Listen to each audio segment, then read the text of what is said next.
Bonjour Monsieur Attaf, Bonjour, merci d'avoir accepté ma proposition d'interview. c'est un plaisir. Donc justement, est-ce que vous pouvez vous présenter pour nos internautes? Bien sûr, alors je m'appelle Gilles Attaf, je suis le président de la certification Origine France Garantie.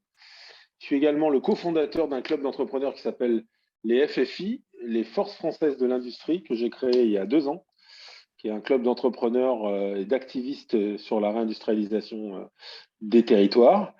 Et je suis le fondateur d'une marque qui s'appelle Belleville Manufacture, où d'ailleurs je suis là au moment où je vous parle, dans le showroom qui se trouve rue Française dans le 2e arrondissement, parce que voilà, on ne se refait pas, il fallait que je sois rue Française dans le 2e arrondissement à Paris. Donc voilà mes 3 casquettes sur lesquelles j'interviens. Je suis un, un passionné de la réindustrialisation, du savoir-faire français, puisque ça fait 40 ans que je me bats justement sur la problématique de la perte des savoir-faire et de la désindustrialisation. Donc voilà, je participe à tous ces mouvements pour aider à cette noble cause qui est la revitalisation des régions françaises. Alors j'ai découvert votre parcours grâce au Made in France qui s'est tenu à Porte de Versailles. Absolument. Et alors la question que je pose Grande c'est, réussite, hein. Grande réussite, hein, ouais, 800 exposants. non, Vous savez, moi, j'ai fait la première, j'ai fait le premier salon avec Fabienne Delahaye en 2012, donc il y a 9 ans.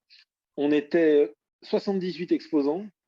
À l'époque, j'avais mon ancienne marque pour laquelle j'intervenais. On était 78 exposants. Là, on était 830 exposants. Ça vous donne une idée un peu de ce qui se passe aujourd'hui. Alors, certes, on part de très très loin, hein, puisque on est quand même, nous, dans un pays où on nous avait dit que l'atelier du monde serait en Chine et que la France serait un pays de tertiaire. Donc, du coup, on a laminé toutes nos productions françaises. Mais là, on sent qu'il se passe vraiment quelque chose. Il y a une vraie dynamique autour de la volonté de produire de nouveau sur le territoire français, de retrouver son indépendance, de retrouver sa souveraineté économique. Donc, là, on sent que on a enclenché on a enclenché des choses et bon, faut accélérer maintenant. on va remonter dans le passé. Quels ont été les éléments déclencheurs qui vous ont justement sensibilisé à faire ce combat en fait? Alors, les éléments déclencheurs, ils sont simples, hein. Moi, j'ai repris l'atelier de mon père, j'étais très jeune quand il est décédé, et j'ai vu le fait que toute la filière textile a été complètement laminée, et notamment dans le nord de la France. Moi, j'ai vu ces belles pépites, ces magnifiques entreprises dans le tissage, dans le textile, euh, se faire truster par des grands groupes, puis après être démantelés pour délocaliser les productions à l'étranger. Donc, moi, j'ai subi ça pendant des décennies, et ça m'a toujours profondément heurté, choqué. Moi, je suis un traumatisé de la perte des savoir-faire parce que je suis persuadé que lorsqu'on a perdu des savoir-faire, on les a perdus définitivement. Donc, c'est très compliqué de les faire revenir. Donc, quand moi j'ai vu toutes ces magnifiques sociétés disparaître au profit d'une délocalisation sauvage à l'étranger pour de la recherche de profit sans avoir une vision sur le long terme, c'est comme ça que j'ai eu ce déclic et cette volonté de participer à ce combat. Quel est le rôle de Origine France Garantie? Alors, Origine France Garantie, c'est une certification, hein, j'insiste parce que c'est très important. C'est pas un label, c'est une certification. Ce qui dit certification dit audit. Donc, on a un audit qui est fait par des organismes indépendants, qui sont en gros les deux plus importantes étant le Bureau Veritas et l'AFNOR, qui font des audits des produits pour certifier qu'ils sont réellement fabriqués sur le territoire français, puisque le socle de la certification, c'est 50% de la valeur ajoutée du produit doit être française, 50% de la valeur ajoutée ou du prix de revient du produit doit être français. Mais surtout, toutes les caractéristiques essentielles du produit doivent avoir été prises sur le territoire français. En gros, la transformation du produit doit avoir été faite sur le territoire français et pas uniquement une opération. En fait, ça a été créé en 2011 par le fondateur qui est Yves Gégaud, qui a été président pour lequel j'ai beaucoup d'estime d'avoir à l'époque déjà perçu qu'il y avait un vrai problème de crédibilité sur le Made in France, puisque le Made in France ne voulait pas dire grand-chose, ne veut pas dire grand-chose, mais j'y reviendrai après, puisqu'aujourd'hui, il y a un nouveau label d'ailleurs qui est sorti, qui s'appelle Fabriqué en France. Donc l'idée, ça a été de créer via une association, puisque les États n'ont pas le droit de promouvoir leurs produits de leur propre pays au sein de l'Union européenne, de créer cette certification avec un audit très exigeant, puisqu'il y a beaucoup beaucoup de références qui sont prises en compte. En fait, il y a un audit qui est fait sur site, pas sur pièce, donc qui est très exigeant et qui permet effectivement de garantir aux consommateurs que le produit est réellement français. Parce qu'en fait, tout ça, c'est pour garantir aux consommateurs que, effectivement, quand il s'engage à acheter un produit français, bah, il est réellement français. Que derrière ça, bah, il y a une démarche aussi citoyenne qui fait que le produit que vous achetez, bah, il participe aussi au modèle social français parce que c'est aussi ça, hein, c'est les emplois, et puis bah, derrière ça, il y a des impôts qui sont payés par ces sociétés. Ces impôts contribuent aussi à l'économie française et ça change tout, ça donne un sens à son acte d'achat. Mais comme il y a des gens aujourd'hui qui profitent de l'image de la marque France, de l'immatériel de la marque France, pour faire croire que c'est des produits français, mais qu'ils ne le sont pas, la certification est la seule certification transverse, tout secteur d'activité confondu, qui garantit que le produit est vraiment fabriqué en France. Puisque nous, on s'adresse aussi bien, je vais vous prendre un exemple, la Toyota Yaris Cross que j'ai certifié il y a peu de temps, jusqu'à la semaine dernière, j'étais dans une mine de sel à Nancy du groupe Salin qui fait la baleine, le sel, la baleine que tout le monde connaît, tout le monde a ça chez lui, qui est certifié Origine France Garantie. Donc c'est une certification qui est transverse, donc qui permet effectivement qui permet comment dire, de garantir aux consommateurs l'origine du produit. Vous tenez aussi particulièrement à être transparent avec les consommateurs. C'est important pour vous, ça. Bah, c'est essentiel, hein, parce qu'encore une fois, ce qui compte, c'est que le consommateur puisse faire ses choix en toute transparence et que moi, encore une fois, je ne suis pas un ayatollah. Mais ce que je veux, c'est qu'on ne trompe pas le consommateur. À partir du moment où on dit qu'un produit, voilà, on a envie d'acheter un produit parce qu'il est fait dans une région, dans un territoire, parce qu'il y a un savoir-faire qui est lié à ça, eh ben, il faut que ce soit vrai, quoi. Donc moi, ce que je veux, c'est que le consommateur il soit rassuré. En fait, cette certification, elle a pour but de rassurer le consommateur parce qu'après, on fait ses choix. Encore une fois, on peut très bien estimer qu'un produit, on peut acheter un produit qui vient de l'étranger. Moi, j'ai pas de problème avec ça. Mon problème, c'est que je veux que le consommateur qui, lui, a envie de participer à quelque chose de vertueux, eh ben, il le fasse en toute transparence. Voilà, qui participe à un achat vertueux et qui soit fait en toute transparence. Et puis, il y a un élément essentiel aussi aujourd'hui qui nous a rejoints. Moi, je suis un militant du produire en France, du fait en France depuis très longtemps. Et on s'aperçoit qu'aujourd'hui, il y a une convergence.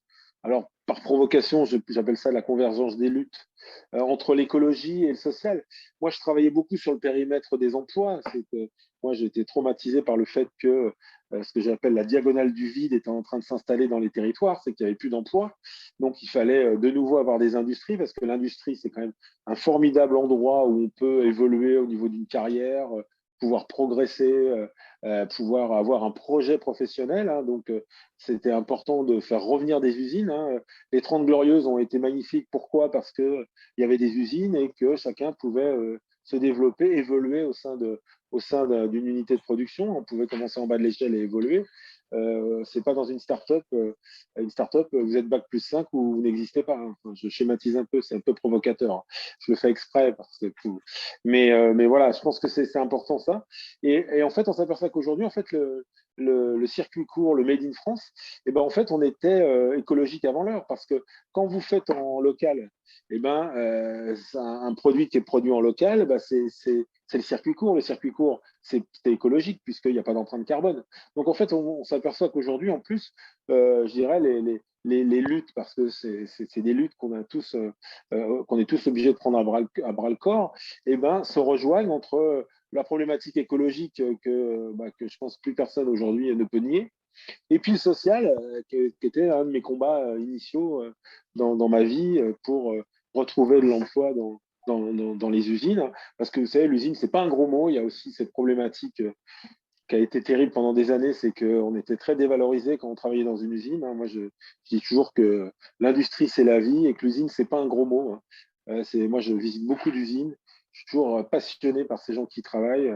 Moi, je voudrais qu'aujourd'hui, un ouvrier d'une usine, il soit aussi considéré qu'un artisan. Je pense que les artisans ont réussi leur mutation.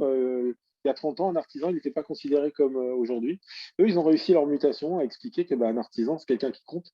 Et je voudrais que ce soit pareil pour les personnes qui travaillent dans des usines parce que c'est très valorisant de produire quelque chose. C'est hyper important et je pense que ça donne un sens à sa vie.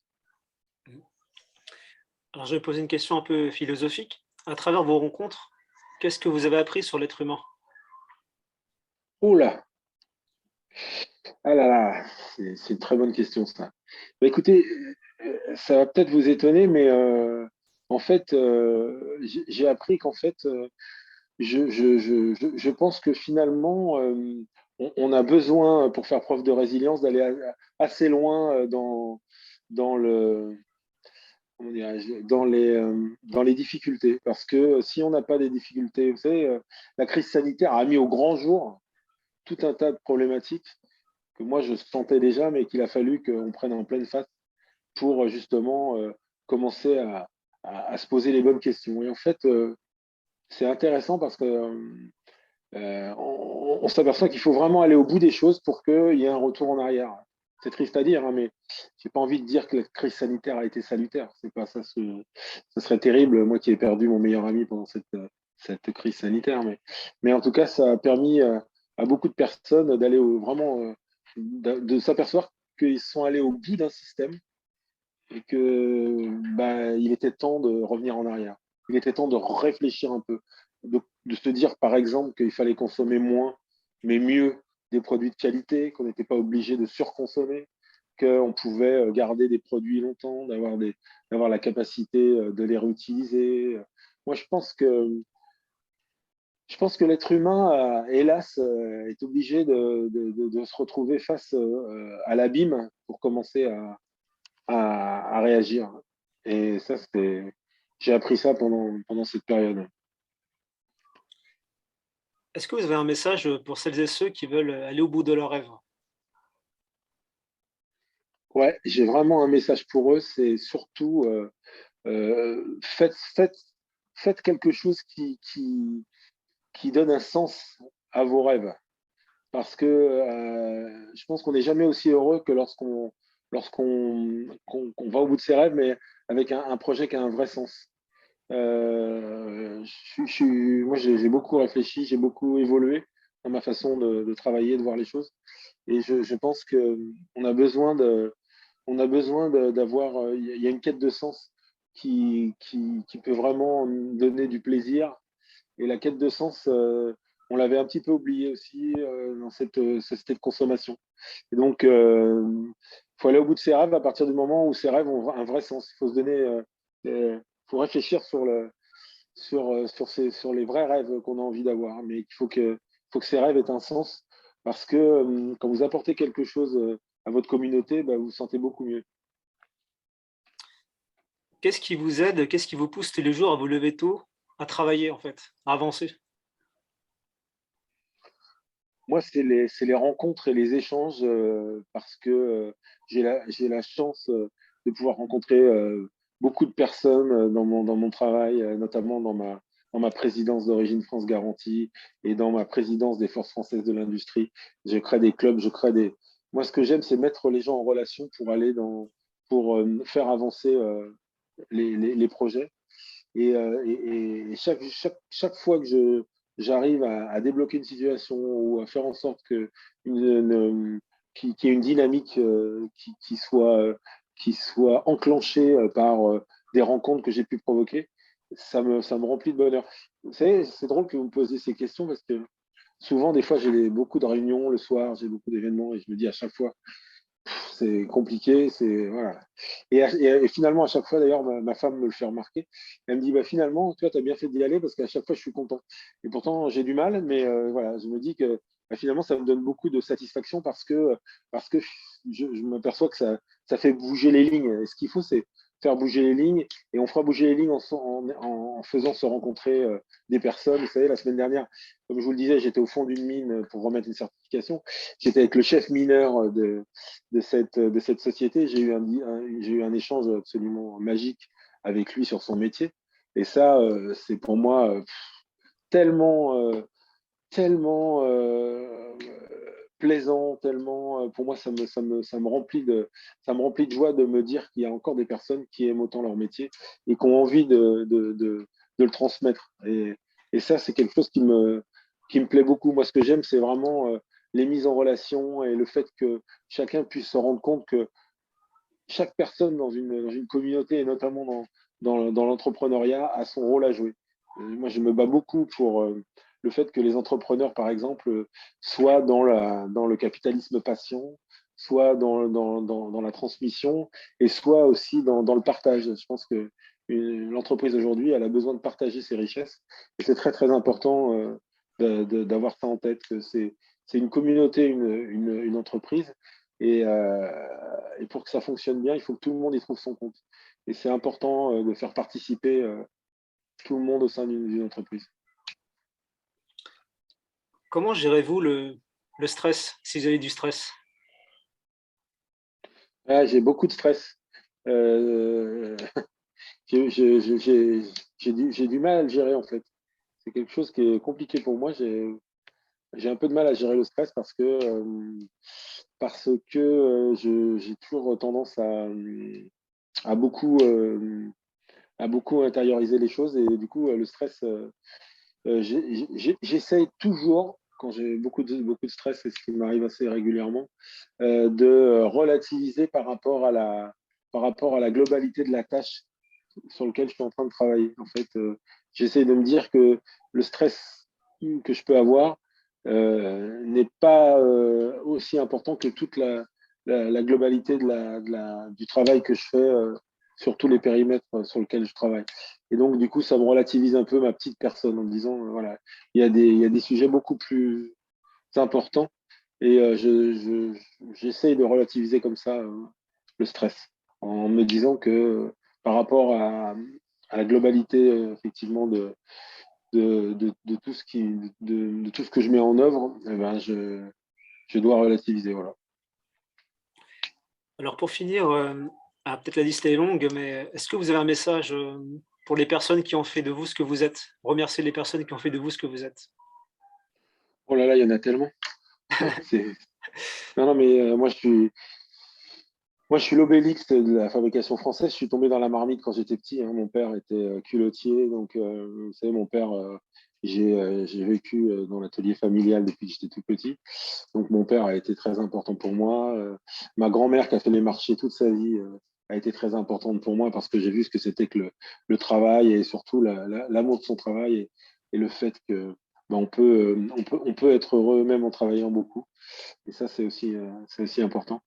Et moi, j'ai été construit par des gens qui ont des vraies valeurs et notamment des chefs d'entreprise qui m'ont appris beaucoup sur la façon dont il fallait manager une entreprise, mais aussi politiquement, j'ai été assez proche de la volonté de réindustrialisation d'Arnaud Montebourg, avec lequel on échange beaucoup sur les sujets du Made in France, puisque c'est quelqu'un qui a été un des premiers à prendre en main ce sujet. Donc ça m'a toujours intéressé de, de comprendre d'où venait sa motivation, parce que c'était pas quelque chose qui était très présent dans son idéologie historique, on va dire.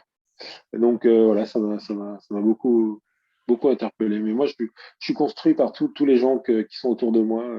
Moi, je suis issu du sport d'équipe. J'ai joué à haut niveau dans un sport d'équipe qui s'appelle le volleyball. Et en fait, moi, je m'épanouis jamais autant que qu'en équipe. Et donc, en fait, moi, je remercie vraiment mes parents de m'avoir mis très vite dans un sport collectif qui m'a permis de comprendre la valeur du collectif. En fait, je n'arrive pas à être heureux seul. Donc, j'ai besoin d'être entouré pour que les choses se passent pour le mieux. Bah, sur ce, monsieur Attaf, je vous remercie infiniment et puis continuez à transmettre. Bah, merci, c'était vraiment sympa. J'étais content de pouvoir échanger avec vous. C'était assez inhabituel comme question, donc c'est bien. Ça fait plaisir, ça me change des journalistes classiques, donc c'est plutôt sympa. C'était chouette. Merci à Merci de vous. s'intéresser, de vous intéresser à notre périmètre. C'est important que des jeunes comme vous soient aussi nos ambassadeurs pour montrer qu'on a des belles choses à faire. Et encore bravo pour le Made in France, hein. J'ai été magique, hein. C'était vraiment génial. Merci, super. Merci beaucoup. Merci à vous. Au Bon revoir. courage à vous. Au Merci. revoir.